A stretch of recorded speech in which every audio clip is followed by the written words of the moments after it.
Chapter 5. When Dan and Gustavo returned to the shelter, they went up to their room for a while. Dan was curious about Gustavo's past, but didn't want to press the man into divulging anything of his personal life until he was ready to do so. Nevertheless, Gustavo opened up a little, and Dan learned that he had been married to a lovely lady, but when he came home from his last tour of duty, he couldn't keep it together. He couldn't hold a job for very long, and was always late at work for the sole reason that he wanted to be left alone to clear his head. A few months later, things went from bad to worse. His wife kicked him out when she discovered that he was roaming the streets aimlessly instead of going to work when he had a job, or searching for one when he was laid off. Fortunately, they didn't have children. They had wanted to wait until he was demobilized to have a family, and the divorce had been swift and final in a matter of months. And you know what the weirdest thing about that is? Gustavo said, looking up at Dan from his bed. It's that she still loves me, or so she said the last time we met. Why would you find that weird? Asked by way of a reply. I don't know, I guess I was expecting her to be mad at me for not assuming my responsibilities. I've never been married, but what I know is that true love is not fickle. When I remember my folks. Dan stopped and stared into space. Yeah, I can see them now. Gustavo, that's great. He laughed. My mum, her name is Daniela. His voice dwindled down to a mere whisper. Then, and my father. He shook his head. Darn it. I can't hold these images. It's like you shut off the TV. He looked at Gustavo for a long moment before he added, Anyway, I was seeing them arguing just now, and that's why I was thinking that even when they get mad at each other, that love of theirs is still very much overseeing everything they say or do. Sounds wonderful, but I don't think that's the kind of love we had. I mean, I was a bastard for not caring about what happened to her while I went to clear my head, and I don't think I would forgive myself either if I had been in her shoes. You don't know that, Dan objected. Maybe now that you've got a clear head and that you're back, you could find work, couldn't you? I don't know, Dan. It's been a couple of years since I came back, and I'm losing everything I've learned. And what were you doing before you left? I was a crane operator. You mean you hung around and manoeuvred these tall building cranes? Wow, that must have been fascinating. Gustavo chuckled and sat up. I don't know about fascinating, but it was a solitary job, which is what I wanted. But the fact is, to do that job, you've got to have your head on your shoulders, otherwise you could kill someone just because you touched the wrong lever. And when I came back, I was far from being able to concentrate on a job like that. I was often back in the middle of a war that brought too many misery to all of us, and I couldn't escape from reliving the killings, the bombings, and from hearing these screams. Gustavo's voice trailed off. He remained silent for a moment and then added, Anyhow, enough of my story. Why don't we go down and watch a bit of TV? What do you say? Yeah, sounds good to me. Let's go. Dan agreed, getting up. What about Mrs. Stevens? He asked, his hand on the doorknob. There's no rush to satisfy the lady, is there?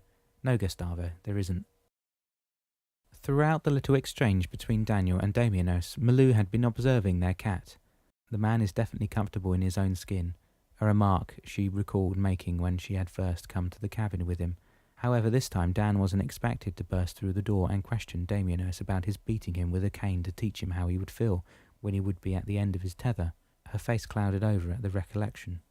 Noticing the dreamy look in her eyes, Damianos said, I think it is time for us to hit the road, don't you think so, Mrs. Politano? The children's faces turned to her. Yes, of course, I'm sorry, I was just remembering when Dan and I were here. I know, Damianos rejoined, but unfortunately it's no time for recollection, my dear lady. He got up from his chair, grabbed it, and dragged it back to where he had found it. We should go to the house now. Solange is waiting for you. That's our guardian angel, isn't it? Gabby said, rising to her feet. Yes, Gabby, but for the moment, she will only try guiding you to finding a book. Why wouldn't she get the book for us? Daniel asked. Wouldn't that be simpler than us searching for it? Seek, and you shall find. Isn't that what the Lord said? Damianos countered. Yes, Daniel, Malou interposed. And I wish you would stop questioning everything we'll have to do during this trip. Otherwise we'll be here forever, remember? Okay, Mum, I'm sorry, but this is so weird. And this is only the beginning, Stefano said, following his mother and sister to the door. I think things are going to get much weirder before we're done. As they opened the door of the cabin, a cold breath of wind swept over them. Would you look at that? It's been snowing, Gabby said, surprised to see the snow-covered clearing. We should have packed something. No need, Malou said, pointing to the anorak and boots Gabby was now wearing. Wow, talk about practical, Daniel said, patting his own jacket. I guess we don't need to pack a bag when we're travelling with you, eh? Having donned his cloak once again, their shepherd no longer appeared in a mood for any bantering. He closed the door and began marching through the snow in front of them until they reached the edge of the meadow. He then turned to Malou. It is now time for you and your children to find your way back to the old house, Mrs. Politano. Your children need to realize how difficult the forthcoming journey will be. They need to build an inner force that will guide all of you to the house. I will be waiting for you at the end of the trail." And with these words, Damiano snapped his fingers and disappeared, and so did the cabin at their backs. "That's all we need," Gustavo said to Dan, taking a seat in one of the chairs in the lounge room, facing the TV. "Another war story."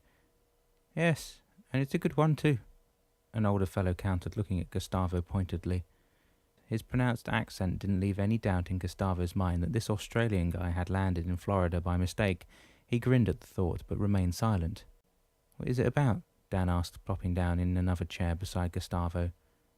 "That's about the landing on the beaches of Gallipoli." "Say what?" Dan shouted unexpectedly. "Did you say Gallipoli?" "Yeah, that's what I said." "Why, have you got something against our Aussie vets, eh?" "Why?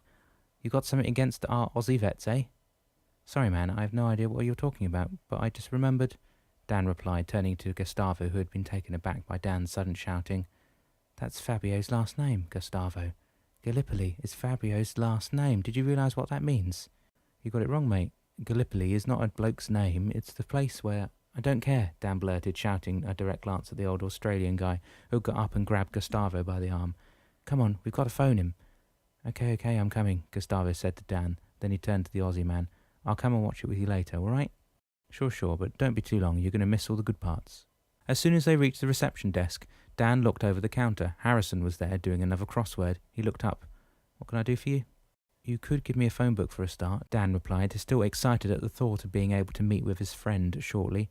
Without a word, Harrison took the hefty volume from under his table and plunked it in front of Dan with a thud. "Anything else?" "A smile would be nice," Gustavo said to Harrison's scowl. All he got was a shrug instead. "Okay, here it is. Gallipoli F.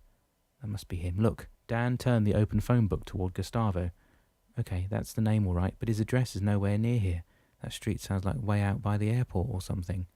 "Well, at least we could try phoning him. If you've got another quarter to lend me?" Dan asked, extending his begging hand to Gustavo. "I'm going to have to run a tab on you. You know that?" Dan guffed, but wrapped his arm around the precious coin. "I'll be right back," Dan said, practically running to the payphone. Fighting against the howling wind that whirled relentlessly through the trees, Stefano wrapped an arm around his mother's shoulders, while Daniel and Gabby trudged through the snow, tracing a path with each of their steps. "Are you all right, Mum?" Gabby asked, the words reverberating through the gusts of wind as she turned around. "Don't worry about us," Stefano replied, still holding Malou tightly against his side. "We'll be fine. Just don't walk too fast so we don't lose sight of you two." Daniel swung on his heels. "Do you mean lose sight of us? We're only 3 feet ahead of you guys. How could you lose sight of us?" "I wish you would stop arguing with your brother, Daniel," Malou blurted. "You never know what Damianos could do to make this little trek through the woods more difficult than it is." A moment later, as if Malou's words had been heard, Daniel shouted and fell to his knees, screaming, "My eyes! Something got into my eyes!" Stefano rushed to him and lifted his brother to his feet. "What's the matter with you, idiot? This is no time to joke around." He pulled Daniel's hands away from his face. "Open your eyes, come on. I can't help you if I can't see what the problem is." By this time, Malou and Gabby had gathered around the young man. "What happened? Did you feel something hitting your eyes?" Malou asked Daniel. "No, Mum, it's just that I can't open them. It's like if I open them, they're going to burn." "Don't be silly, Daniel. Just open your eyes so we can be on our way, okay?" "Stop it, Stefano. I'm telling you, I can't open my eyes, that's all." "Well, if that's the way you want it, you'll have to hang on to Gabby and let her lead you out of the forest." "What if this is permanent and I'm blind? What then?" "Now, Daniel," Malou interposed, "just remember this is all in your imagination and nothing of what you will experience during this journey will be permanent. So you're not blind, you just need to cope without your eyes." "Come on then," Gabby urged, taking Daniel by the arm and leading him to walk beside her.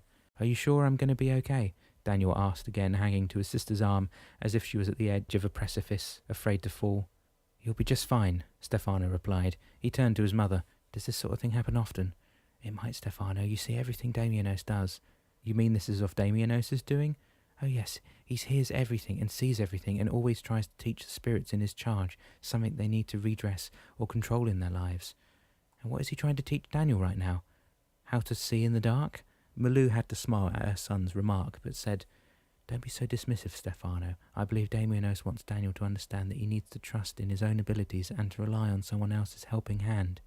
He wants people to do things for him. Like Salangi getting the book for him."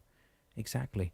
But in order for him to accept his share of the responsibilities during the journey, Daniel will need to ask for assistance when needed and trust in his ability to do anything by himself and for himself. You know, Mum, I wish my classmates could experience some of this. It's turning out to be a very interesting trip. When Dan hung up the phone, he shook his head in dismay. There's no answer, he said to Gustavo, obviously disappointed. Maybe he's out somewhere and won't be back until later tonight, Gustavo suggested. Let's go watch the movie with that Aussie bloke, and we can call back in a couple of hours. What do you say? I guess so. But what is he doing going out in the middle of the week? Now come on, you sound like a mother hen. He's probably not expecting your call. You know, you may be right, Dan replied, his face brightening up a little. His note said that he would meet me on the 10th. Maybe he's out of town until then.